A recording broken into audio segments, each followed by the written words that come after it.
સ્વામિનારાયણ સંપ્રદાયને લાંછન લગાડતી સાધુઓના કારસ્તાનની વધુ એક ઘટના સામે આવી છે।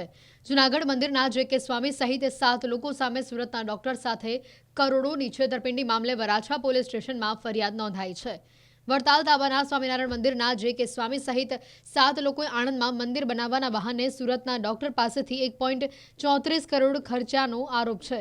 સુરતના પર્વત પાટિયા પાસે ઓમ કોમ્પ્લેક્સમાં રહેતા ડોક્ટર બાલકૃષ્ણ હડિયા સાથે આ લોકોએ મુલાકાત કરી જમીન બાબતે વાત કરી।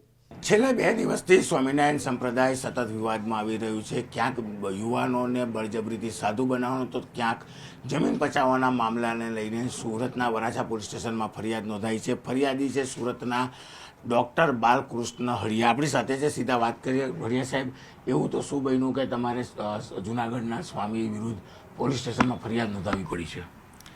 જય શ્રી કૃષ્ણ, જય દ્વારકાધીશ। મારી સાથે એક સ્વામિનારાયણ સંપ્રદાયની સાથે ઘટના બનેલી, એ બાબત માટે મારે એમણે સુરત વરાછા પોલીસ સ્ટેશનમાં ફરિયાદ દાખલ કરવી પડી। એક સુરેશભાઈ તુલસીભાઈ ગોરી નામના એક દલાલ છે, બારડોલી મુલાકાત થયેલી અને મારા દવાખાને આવી અને પછી મુલાકાત 2-3 મહિના બાદ મારા દવાખાને આવેલા અને બધી સમજાવ્યું કે ભાઈ પૈસા જેવું સંપ્રદાયનું સંસ્થા છે, એવી એક સંસ્થા રીંઝા ગામમાં સાબરમતીની નદીની વચ્ચે એક બનાવવાની છે। તો એમાં એક જૂનાગઢના મહંત છે જે.કે. સ્વામી કરીને, જે તે સમય પહેલાં જે.પી. સ્વામી તરીકે અમારી ઓળખાણ થઈ, પછી જે.કે. સ્વામી તરીકે ખ્યાલ આવ્યો કે જે.કે. સ્વામી છે। જે.કે. સ્વામીને એ જગ્યા રાખવી છે અને ત્યાં આવું સંસ્થા ડેવલપ કરવાની છે। તો એ બાબત માટેની અમારી મુલાકાત થયેલી અને આખું જગ્યા લેવાની અને વેચવાવાળાને બધું તૈયાર કરીને એ રીતે એમનું ટોકન અપાવી અને અમારી સાથે છેતરપિંડી કરીને છેલ્લે પછી અનુયાયીઓ કેનેડા છે ત્યાંથી આવીને અમને પૈસા આપશે ને બધું, ત્યાંથી પૈસા બેંક થ્રુ આવશે ને બેંકમાં પણ ફ્રોડ કરીને બીજા 50 લાખનું છેતરપિંડી કરી કુલ મળીને 1 કરોડ ને 72 લાખ રૂપિયા જેવી સમથિંગ અમારી સાથે છેતરપિંડી કરેલી છે। એમાં મધ્યસ્થી માધવપ્રિય સ્વામી અંકલેશ્વર ગૌશાળાવાળાએ વચ્ચે કરી અને થોડુંક સમાધાન કરાવેલું। એ દરમિયાન થોડા એમને પૈસા પણ આપેલા।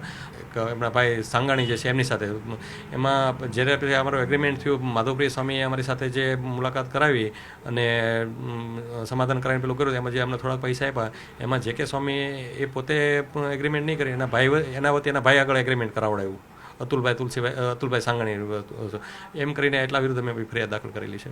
બિલકુલ, આ હતા સુરતના તબીબ સ્વામિનારાયણ સંપ્રદાયના સાધુઓ, એટલે કે જૂનાગઢના જે.કે. સ્વામી છે કે જે વડતાલ તાબાનું મંદિર છે, તેમને જમીનના નામે સુરતના એક તબીબ સાથે કરોડોની છેતરપિંડી કરી છે। જોકે સ્વામી અને તેના અનુયાયીઓ વિરુદ્ધ સુરતના વરાછા પોલીસ મથકમાં ફરિયાદ નોંધાઈ છે। ત્યારે પોલીસ તો કાયદેસરની કાર્યવાહી કરશે, પણ વિવાદમાં આવેલું સ્વામિનારાયણ સંપ્રદાયનું વડતાલ મંદિર આ મામલે સ્વામી સામે કયા પગલાં લે છે તે જોવાનું રહ્યું। આણંદના રીંઝા ગામમાં સાબરમતી નદીના કિનારે પોઈચા જેવું મંદિર બનાવવા જમીન ખરીદ વેચાણની વાતચીત કરી, જેમાં 50 લાખની દલાલી સાથે કુલ 1.70 કરોડ ડોક્ટર પાસેથી લીધા હતા। જો કે બાદમાં દસ્તાવેજ ન કરી આપ્યા ડોક્ટરને પોતાની સાથે છેતરપિંડી થયાની જાણ થતાં પોલીસ ફરિયાદ કરી। ડોક્ટર બાલકૃષ્ણ હડિયાએ ફરિયાદ કરવાની ધમકી આપતા ટોળકીએ 36.75 લાખ રૂપિયા આપ્યા હતા। બાકીના 1.34 કરોડ નહીં આપતા તબીબે સ્વામિનારાયણ મંદિરના જે.કે. સ્વામી, સુરેશ ભરવાડ, સુરેશ ધારી, અતુક ત્રિકમ, સાંગાણી, સ્નેહલ, વિવેક દર્શન શાહ સાથે છેતરપિંડીની ફરિયાદ નોંધાવી છે। પોલીસે હાલ આ મામલે તપાસ કરી રહી છે। જમીન અપાવવા બાબતે પૈસા લઈ અને જમીન નહીં આપી, પૈસા પાછા નહીં આપવા બાબતે છેતરપિંડી અને ગુનાહિત કાવતરા સાથે ગુનો આચર્યા અંગેની 420 અને 120B મુજબ છેતરપિંડીની ફરિયાદ દાખલ થયેલ છે।